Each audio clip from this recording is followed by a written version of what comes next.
may ini-reveal ang former Miami Heat patungkol sa kanyang condition. Tinrush talk naman si Kevin Durant ni Tyler Hero. Napikon talaga dito si KD sa pinagsasabi ni Hero. Meron naman ditong gustong manakit ng kanyang sariling coach. Miami Heat versus Houston Rockets, labanan sa Kaseya Center Arena. Prayers para sa former Miami Heat na si Chris Bosh. I was getting ready to go on a date with my wife, and the next thing you know, I was on the ground.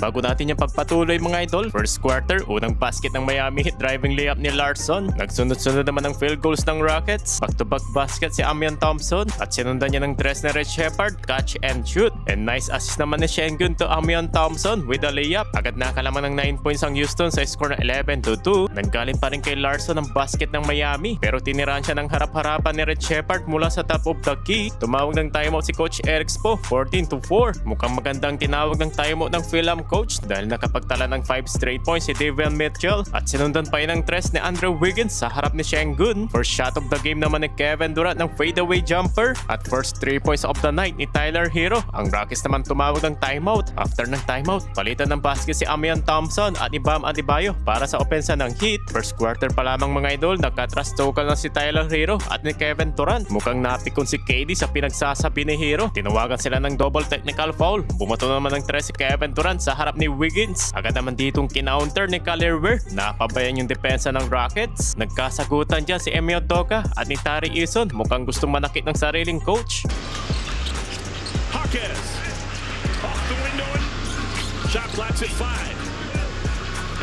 Sa pagtatapos ng first quarter, lamang ng 2 points ang Rockets. Jaime Jaquez, ginalis ang depensa ni Amian Thompson at sinundan niya ng wing 3-pointers ni Bam Adebayo. Nakuha ng Miami Heat ang kalamangan sa end of the first quarter, 32-28. Leading scoring si Amian Thompson na may 11 points. Pagpasok ng second quarter, ganda ng pasa ni Khalil Ware to Jaime Jaquez. Umatake pa si Bam Adebayo kontra kay Şengün. Nagpatuloy ang magandang depensa ng Miami Heat sa second quarter. Nakalamang ng double figure dito ang home team, 38-28. Nakakuha ng counter din si Amian Thompson pero challenge siya ni Coach Eric Spo at na-turnover yung hatol. Nakapag-capitalize mga idol ang Houston Rockets. Pinura naman ni Şengün ng double digits ng Miami Heat sa score na 41-35.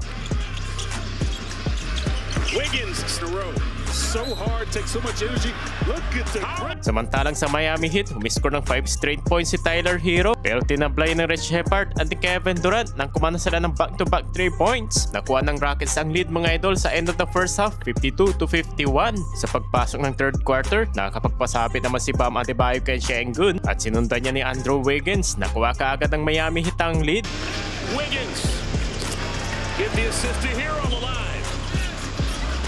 Hero, right place, right time. Kevin Durant kumana ng pull-up jumper mula sa free throw line. 3 puntos ang kanila ditong inahabol, 61-58. Hindi naman sinasadyang masiko ni Alperen Şengün itong si Wiggins. Kaya naman napabalik ng locker room ang former Golden State Warriors sa back to the ball game. Ang Rockets naman ditong muling nakalamang nang nakapukol ng tres si Tari Eason. Kaso sumago rin ng tres si Bam Adebayo. Nice assist naman ni Amian Thompson to Capela, alley-oop dunk. Muling nakalaman ng Miami Heat nang nakapagtala sila ng back-to-back field goals. Off balance shot naman nito ni Kevin Durant kontra kay Jaime Jaquez. Muling naitabla naman ni KD sa score na 75. Ganda pa ng kanyang pasa to Clint Capela at Tyler Hero with a driving floater. Naghalimaw naman nito si Khalil Ware sa ilalim ng Miami Heat at sinundan niya ng back-to-back basket ni Tyler Hero. Napabuhat na rin sa opensa ng Miami Heat. Tinitigan pa yung bola. Sa play naman nito, na-steal naman siya ni Red Shepard at nawiya sa transition dunk. Nagtapos naman sa counted and foul nito ni Triple J. Lamang ang dalawang Miami Heat sa end of the third quarter, 85-83. Sa fourth and final quarter,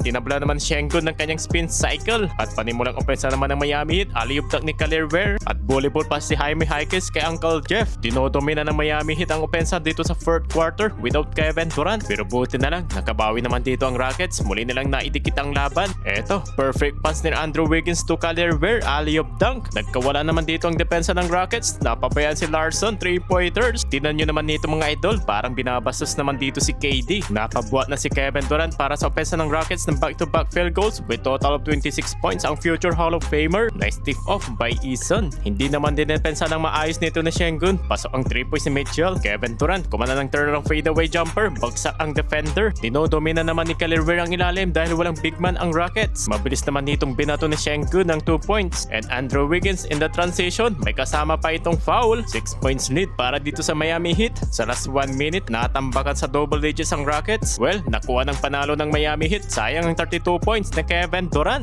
Well, naparitiro ng 2019 ang 2-time NBA champ ng Miami Heat dahil sa kanyang sakit na blood clot at patuloy pa rin ito nagpaparecover. Etong si Chris Bosh, ang 11 times NBA All-Star. So I woke up covered in my own blood. It was crazy. It was fast. It was instant. There was no warning. I didn't have any time to prepare for it.